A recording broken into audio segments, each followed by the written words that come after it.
Good morning. मी assistant professor Sandeep Lokhande,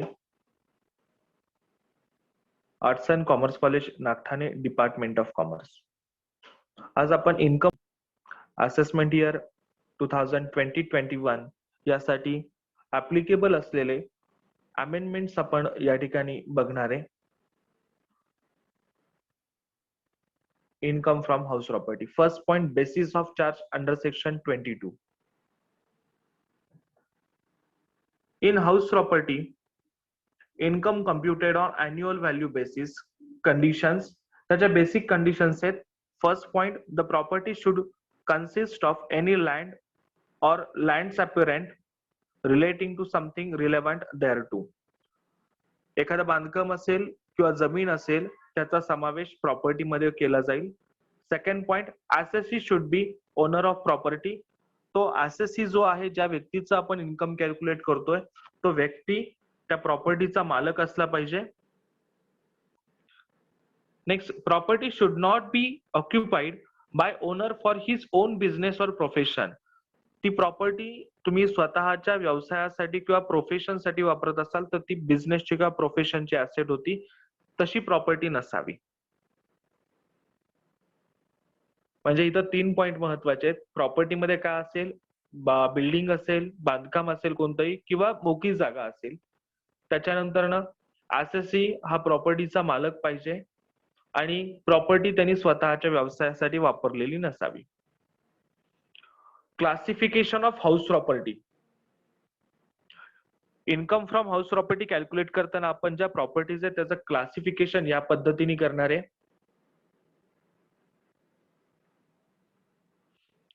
first point आहे self occupied for residence. म्हणजे तुमचं स्वतःचं राहतं घर. आपण ज्या घरामध्ये राहतो त्या घराला आपण काय म्हणतो, सेल्फ ऑक्युपाइड फॉर रेसिडेन्स.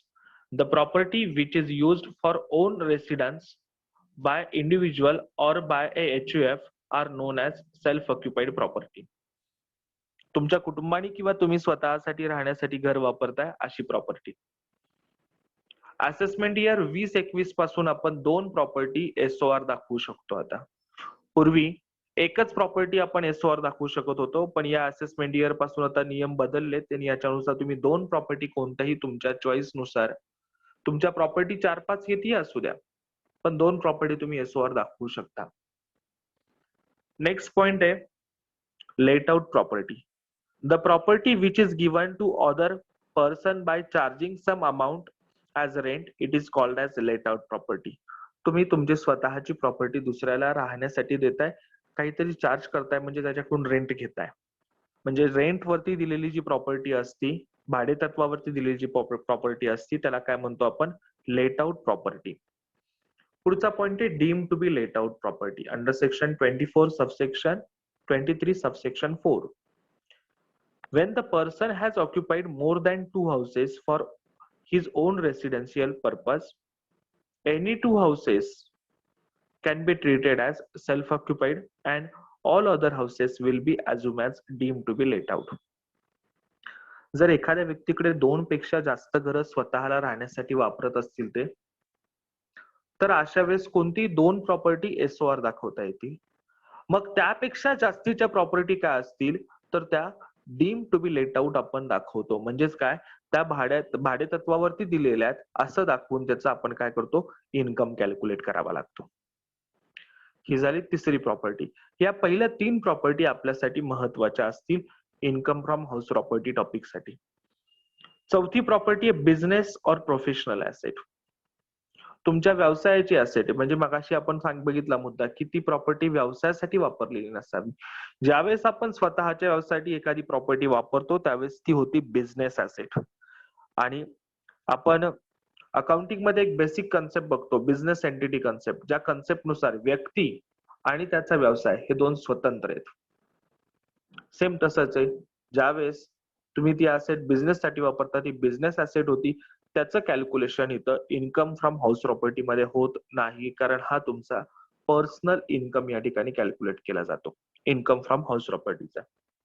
व्यवसायाचं उत्पन्न काढण्यासाठी सेपरेट हेड आहे इन्कम फ्रॉम बिझनेस और प्रोफेशन. त्या ठिकाणी व्यवसायाशी संबंधित असलेले सर्व खर्च आणि उत्पन्न तिथंच नोंदवले जातात. Next, properties are not chargeable to income tax. First point, income from farm house हा ऍग्रिकल्चर इन्कम आहे, त्यामुळे एक्झम्प्टेड आहे. Palace of an ex ruler, पूर्वीचे जे राजे होते त्यांच्या आत्ताच्या ज्या काही राजवाडे असतील त्याच्यावरती इन्कम टॅक्स चार्ज होणार नाहीये. Property income of local authority, local authority मध्ये ग्रामपंचायत, नगरपालिका, महानगरपालिका यांच्या ज्या प्रॉपर्टी असतील त्याच्यावरती इन्कम फ्रॉम हाऊस प्रॉपर्टी वरती इन्कम टॅक्स चार्ज होणार नाही. एक्झम्प्टेड आहे हे सर्व. Property income of an approved scientific research association, property income of an educational institution and hospital, property income of a trade union, property income of a political party, property held for charitable purpose. धर्मादाय संस्थांनी ज्या property सामाजिक कार्यासाठी ज्या वापरत असतील तर त्याच्यावरती सुद्धा इन्कम टॅक्स चार्ज होत नाही. Format of income from house property. First point is status or nature of house. Status or nature of house म्हणजे प्रॉपर्टी ती लेट आउट आहे, एसओआर आहे का deem to be let out आहे ते आपल्याला इथं लिहावं लागणार आहे. त्याच्यानंतर ग्रॉस अॅन्युअल व्हॅल्यू ही आपल्याला काढावी लागणार आहे. प्रत्येक प्रॉपर्टीची ग्रॉस अॅन्युअल व्हॅल्यू किती आहे ते शोधावे लागते. त्यातून municipal tax paid by owner या ठिकाणी वजा होतो. जर हा पेड नसेल म्हणजे पेएबल असेल, आउटस्टँडिंग असेल तर हा वजा होत नाही. हा पेड आणि ओनरनीच पेड केलेला पाहिजे, म्हणजे प्रॉपर्टीचा जो मालक आहे त्यांनीच पेड केला पाहिजे. जर हा टॅक्स भाडेकरूंनी पेड केला तर वजा होईल का? तर वजा होणार नाही. नेक्स्ट, जर मागच्या वर्षाचा आउटस्टँडिंग आता पेड केला तर तो आता वजा होईल. पुढच्या वर्षाचा ऍडव्हान्स मध्ये पेड केला तर तो वजा होणार नाही, तो पुढच्या वर्षीच वजा होणार. नेक्स्ट पॉइंट आहे ग्रॉस अॅन्युअल व्हॅल्यू मधून आपण municipal tax paid by owner वजा केला की जी रक्कम शिल्लक राहते त्याला काय म्हणतो आपण? Net annual value. Less deduction under section 24. यामध्ये दोन पॉइंट आहेत, स्टँडर्ड डिडक्शन आणि दुसरा इंटरेस्ट ऑन बॉरोड कॅपिटल. आणि ह्या दोन्ही रक्कम वजा केल्यानंतर जे इन्कम येईल त्याला काय म्हणायचं? Income from house property. Next, calculation of gross annual value. प्रॉपर्टीची ग्रॉस अॅन्युअल व्हॅल्यू काढायची असेल तर म्हणजे पहिलाच पॉइंट आहे फॉर्मॅट मधला, तर कशी कॅल्क्युलेट केली जाणार? SOR property, let out property, deem to be let out property या तीन प्रॉपर्टीची आपल्याला ग्रॉस अॅन्युअल व्हॅल्यू काढायची. त्यामध्ये हा फॉर्मॅट आधी बघून त्याच्यानंतर ना कुठपर्यंत कॅल्क्युलेशन करायचं ते पण बघणार आहे आपण. First step 1, find maximum of the following. First point आहे म्युनिसिपल व्हॅल्यू, जी रक्कम येईल ती या ठिकाणी लिहून घ्या. दुसरा पॉइंट आहे फेअर रेंट, ती रक्कम लिहून घ्या इथं. या दोन्ही पैकी जी रक्कम मोठी असेल त्याला आपण मॅक्झिमम अमाऊंट म्हणणार आहे. Next, find minimum of the following. त्याच्यामध्ये पहिला पॉइंट परत मॅक्झिमम अमाऊंट म्हणजे हीच रक्कम इथं रिपीट लिहून घ्यायची आपल्याला. Second point, standard rent under rent control act. Standard rent किती सांगितलंय त्या भागातील त्या प्रॉपर्टीचं रेंट कंट्रोल ऍक्ट नुसार ती रक्कम आपल्याला या ठिकाणी घ्यायची आहे. या दोन्ही पैकी जी रक्कम लहान असेल त्याला म्हणणार आपण एक्सपेक्टेड रेंट. हे आपण आपल्या कॅल्क्युलेशन साठी असं सोप्या फॉर्मॅट मध्ये लिहितोय. इन्कम टॅक्स मध्ये याचं वाक्य असं सांगितलेलं आहे, म्युनिसिपल व्हॅल्यू और fair rent whichever is higher subject to standard rent is called as a expected rent. यात म्युनिसिपल व्हॅल्यू आणि फेअर रेंट दोन्ही पैकी मोठी रक्कम पण स्टँडर्ड रेंट पर्यंतची त्याला काय म्हणायचं? Expected rent. हे असेल answer of step 1. Step 2, find maximum of the following. यामध्ये पहिला पॉइंट आहे एक्सपेक्टेड रेंट म्हणजे हीच रक्कम परत रिपीट लिहून घ्यायची आहे. त्यातून दुसरा पॉइंट त्याच्याबरोबर घ्यायचा आहे, तिथं आपल्याला adjusted actual rent. Adjusted actual rent म्हणजे काय? अॅन्युअल रेंट म्हणजे तुमचा 12 महिन्याचा जे रेंट असेल ते, त्यातून वजा करायचंय अनरिअलाइज रेंट. अनरिअलाइज रेंट म्हणजेच काय? की आउटस्टँडिंग रेंट. पुढच्या माणसांनी प्रॉपर्टी वापरलेली आहे पण आपल्याला रेंट दिलेलं नाही, त्याला काय म्हणायचं? अनरिअलाइज्ड रेंट. या दोन्ही पैकी जी रक्कम मोठी असेल ती असेल आन्सर ऑफ स्टेप 2. इथं बघा मॅक्झिमम मिनिमम मॅक्झिमम टेबल लक्षात ठेवायला सोपा जातो. स्टेप 2 आले. यातून वजा करायचं लॉस ड्यू टू व्हॅकन्सी. तर लॉस ड्यू टू व्हॅकन्सी म्हणजे काय? तुमची प्रॉपर्टी मोकळी राहिल्यामुळे तुमचं नुकसान होतं, त्याला म्हणायचं लॉस ड्यू टू व्हॅकन्सी. आता मोकळी राहणं म्हणजे काय? समजा तुम्ही प्रॉपर्टी रेंटवरती दिली, आपलं असेसमेंट इयर जे आहे प्रिव्हियस इयर चालू होणार ते 1 एप्रिलला. एप्रिल, मे, जून, जुलै पर्यंत प्रॉपर्टी तुम्ही रेंटवरती दिली आहे. जुलैमध्ये तुमचा भाडेकरू 31 जुलैला प्रॉपर्टी सोडून गेला, दुसरीकडे गेला. आणि पुढचा दुसरा टेनंट जो आहे तो तुमचा आला ऑक्टोबरमध्ये.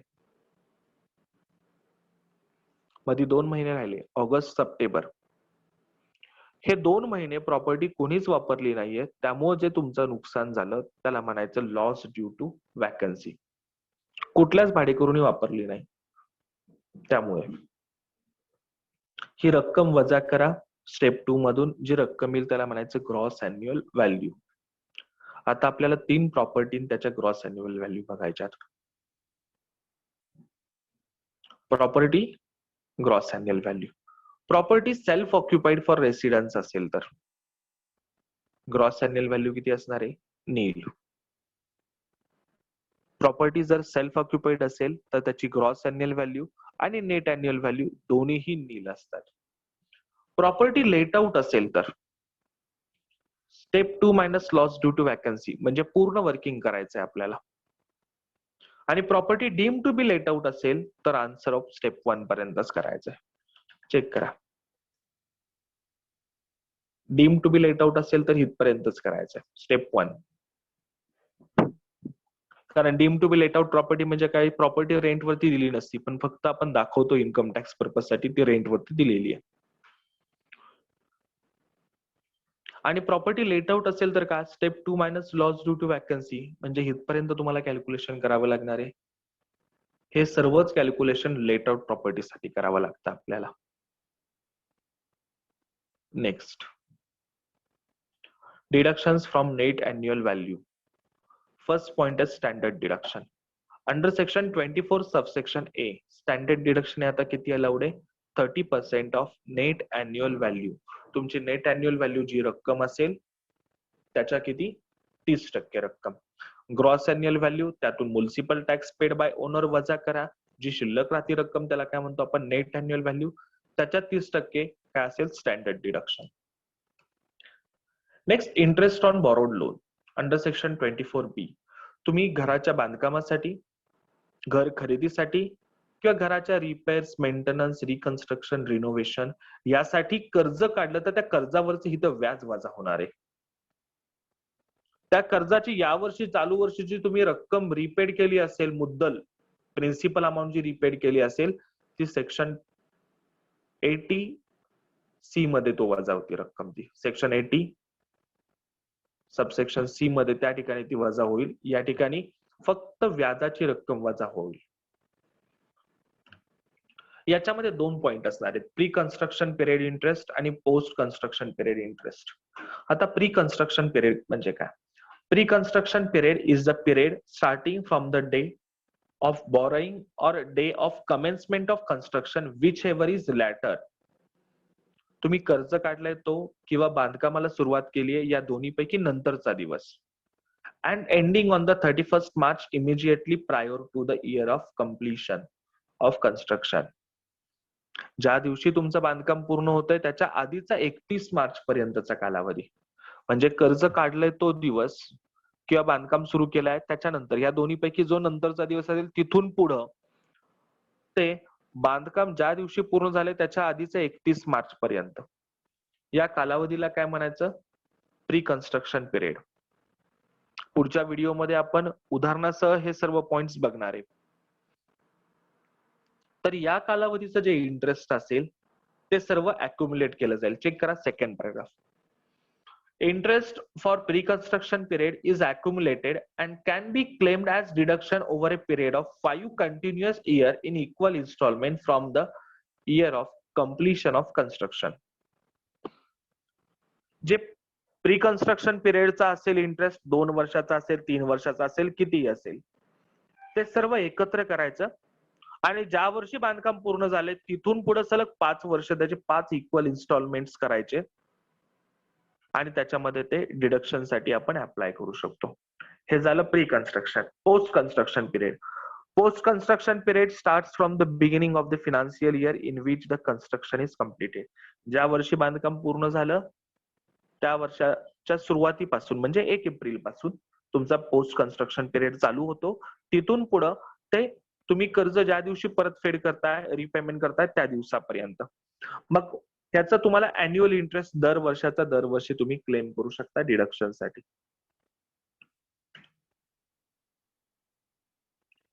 Interest on borrowed loan under section 24. पहिल्यांदा बघणार आहे आपण आता 3 प्रॉपर्टी आपल्याला बघायच्या आहेत. एसओआर, लेट आउट आणि deem to be let out.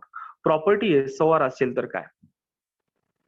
First point, तुम्ही जर कर्ज या ठिकाणी ही डेट महत्वाची 1 एप्रिल 1999.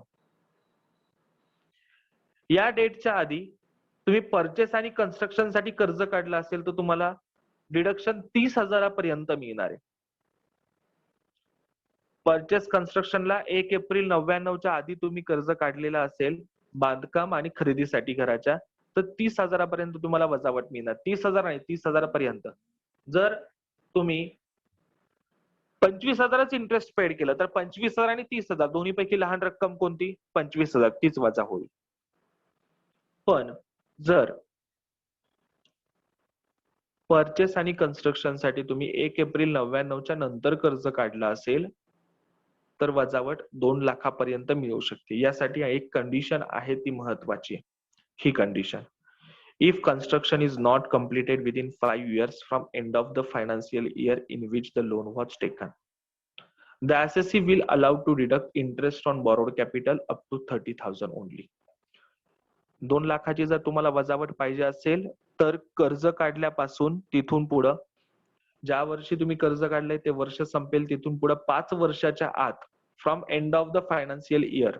समजा आज कर्ज काढलं, आज तारीख किती आहे? 5 जुलै 2021. हे वर्ष संपणार कधी? 31 मार्च 2022. तिथून पुढे 5 वर्ष म्हणजे 22 पासून पुढे 23, 24, 25, 26, 27, 31 मार्च 27 पर्यंत तुमचं बांधकाम पूर्ण झालं पाहिजे तर तुम्हाला 2 लाखाची वजावट मिळू शकते. सेम असं आपल्याला मागच्या कालावधीचं बघायचंय. आणि जर झालं नाही तर काय? तर वजावट तुम्हाला 30,000चीच मिळणार.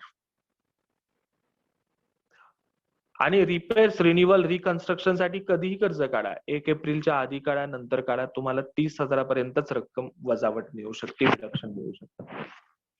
हे लिमिट्स आहेत. जास्तीत जास्त किती डिडक्शन्स मिळू शकतात? समजा इथं तुम्ही रिकन्स्ट्रक्शन साठी कर्ज काढलेलं, रिनोव्हेशन साठी कर्ज काढलंय त्याच्यावरून रक्कम म्हणजे खर्च केलेला आहे तर त्याच्यावरच्या व्याजाची रक्कम झाली 45,000. तर 45,000 आणि 30,000 लहान रक्कम कोणती? 30,000 तेवढीच वजा होणार. नेक्स्ट, एसओआर प्रॉपर्टी सगळ्यांना लक्षात आली आहे. Interest on borrowed capital, let out आणि deem to be let out property असेल तर म्हणजे प्रॉपर्टी रेंट वरती दिलेली आहे वापरण्यासाठी.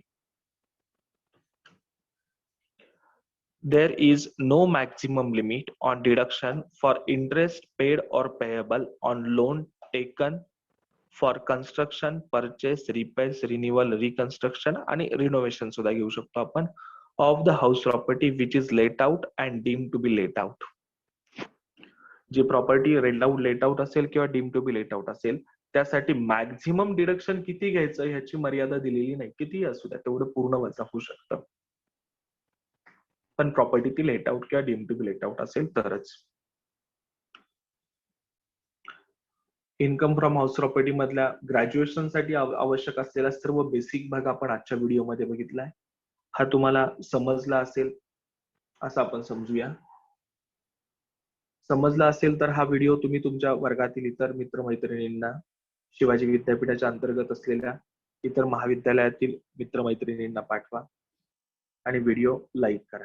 सगळ्यांचे मनपूर्वक धन्यवाद.